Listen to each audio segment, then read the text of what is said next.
Fellow citizens, about to undertake the arduous duty that I have been appointed to perform by the choice of a free people,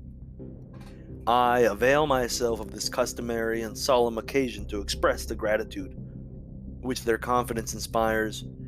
and to acknowledge the accountability which my situation enjoins. While the magnitude of their interests convinces me that no thanks can be adequate to the honor that they have conferred, it admonishes me that the best return I can make is the zealous dedication of my humble abilities to their service and their good.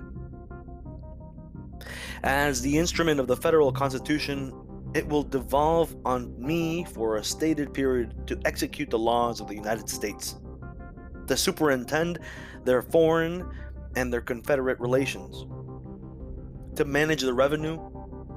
to command their forces, and by communications to the legislature to watch over and to promote their interests generally. And the principles of action by which I shall endeavor to accomplish this circle of duties, it is now proper for me to briefly explain. In administering the laws of Congress, I shall keep steadily in view the limitations as well as the extent of the executive power, trusting thereby to discharge the functions of my office without transcending its authority. With foreign nations, it will be my study to preserve peace and to cultivate friendship on fair and honorable terms, and in the adjustment of any differences that may exist or arise to exhibit the forbearance becoming of a powerful nation, rather than the sensibilities belonging to a gallant people. In such measures as I may be called on to pursue in regard to the rights of the separate states, I hope to be animated by a proper respect for those sovereign members of our Union, taking care not to confound the powers that they have reserved to themselves with those that they have granted to the Confederacy. The management of the public revenue, that searching operation in all governments, is among the most delicate and important trusts in ours, and it will, of course, demand no inconsiderable share of my official solicitude. Under every aspect in which it can be considered, it would appear that the advantage must result from the observance of a strict and faithful economy. This I shall aim at the more anxiously, both because it will facilitate the extinguishment of the national debt, the unnecessary duration of which is incompatible with real independence, and because it will counteract that tendency to public and private profligacy, which a profuse expenditure of money by the government is but too apt to engender.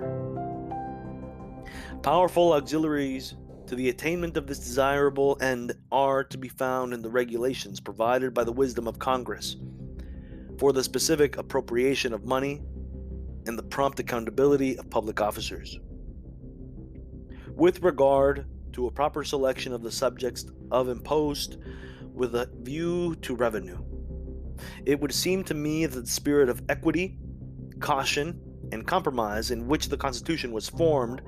requires that the great interests of agriculture, commerce, and manufacturers should be equally favored, and that perhaps the only exception to this rule should consist in the peculiar encouragement of any products of either of them that may be found essential to our national independence. Internal improvement and the diffusion of knowledge, so far as they can be prompted by the constitutional acts of the federal government, are of high importance. Considering standing armies as dangerous to free governments in time of peace, I shall not seek to enlarge our present establishment,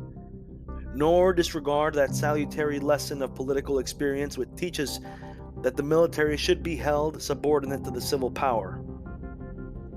The gradual increase of our Navy, whose flag has displayed in distant climes our skill in navigation and our fame in arms, the preservation of our forts, arsenals, and dockyards, and the introduction of progressive improvements in the discipline and science of both branches of our military service are so plainly prescribed by prudence that I should be excused for omitting their mention sooner than for enlarging on their importance.